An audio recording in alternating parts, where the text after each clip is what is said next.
James here from Rear View Safety. We have here a quick connect disconnect system with two cameras. One camera for the back of a truck, one for the back of a trailer. I'm just going to do a quick unboxing. We'll take a look at all the components, see how it connects, and get a better idea of the system. Here are all the components that come with the system in the box. We have a 33-foot cable for the camera that goes on the back of the truck. Here's one of the backup cameras. Here's another one of the backup cameras. It's just without the bracket on it, but it's the same as this one. Here's the 7-inch monitor. The power harness for that monitor. That connects to the monitor, and then it has 3 camera ports with a trigger for each of those camera ports. We'll get into those in more detail soon. This is the monitor mount. This is an RCA adapter, remote, and here is the quick connect, disconnect cable. The way this works is it has a 126-foot cable that runs from the power harness until the back of the truck, and a 12-foot, this stretches out 12 feet when it's fully stretched out, and that runs between the vehicles. This mounting bracket goes on the front of the trailer, and then this has a 66-foot cable to run through the trailer to connect to the backup camera on the back of the trailer.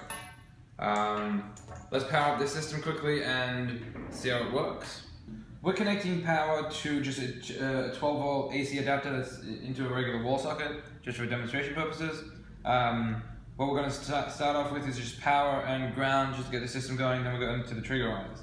So let's just connect the power wire to power, black to ground, and then we'll plug in this monitor.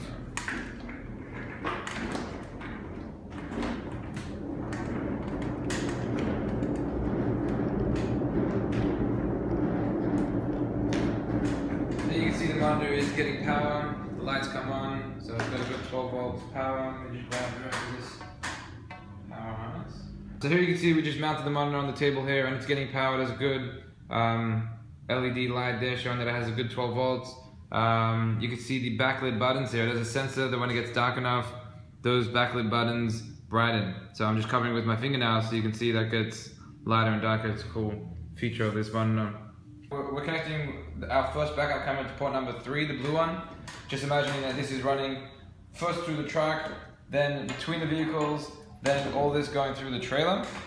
Finally connecting to, not this cable, but to the backup camera. And this backup camera is the one that would be on the back of the trailer. So that'll be one camera connected. The second camera will run a separate cable through the truck. We'll connect it to port number 2. And then both these cables now are going through the truck. This one ends in the quick connect to go to the trailer, and this one ends in the backup camera that is going to go on the back of the truck. So let's connect this guy.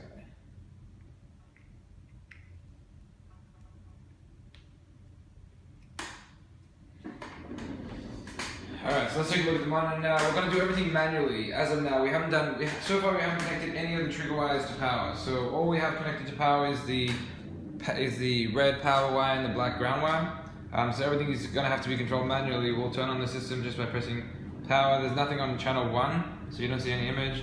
But if we go to channel 2, we see one of those cameras. Channel 3 is the other camera. So this one is what would be on the back of the trailer, and then channel 2 is what would be on the back of the truck, this one here. When the system gets a good 12 volts power, the default view that it will display is actually a blank screen. It will be getting power, you see all the lights, but it will be a blank screen until you manually turn on a camera or activate one of the trigger wires. So we're going to just tap the blue trigger wire, which is the one for the backup camera on the back of the trailer. We're just going to tap it into 12 volts power just to demonstrate. And you can see when it gets a good power, it goes on, it goes off as soon as it's disconnected. That would be the one trigger wire. The same thing would be for the port number 2, port number 1 and 2 trigger wires. You tap it into power, camera will go on, disconnect from power, it'll go off. There's actually a delay built into the port 1 and 2 trigger wires, as they are commonly used for side cameras, and that delay is needed because the turning signal power goes on and off. You can control all those settings from the menu on the monitor.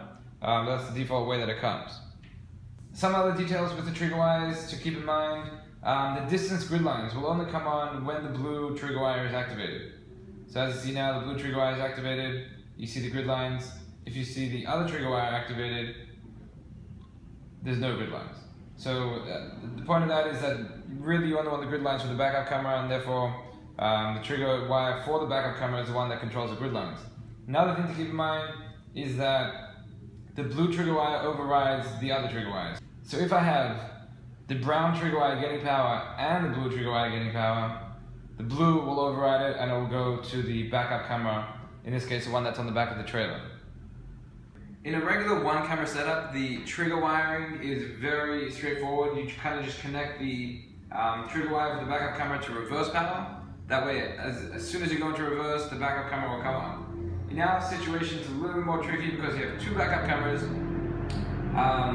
which you want to come on when you go into reverse, just at different times. When you have your trailer connected, you want the backup camera on the trailer to come on when you go into reverse, and when you don't, you want the one on the back of the truck to come on. So the tricky part is that you're going to have to connect two trigger wires to the same reverse power source, and the issue with that is that the blue one is going to override the brown one in our case.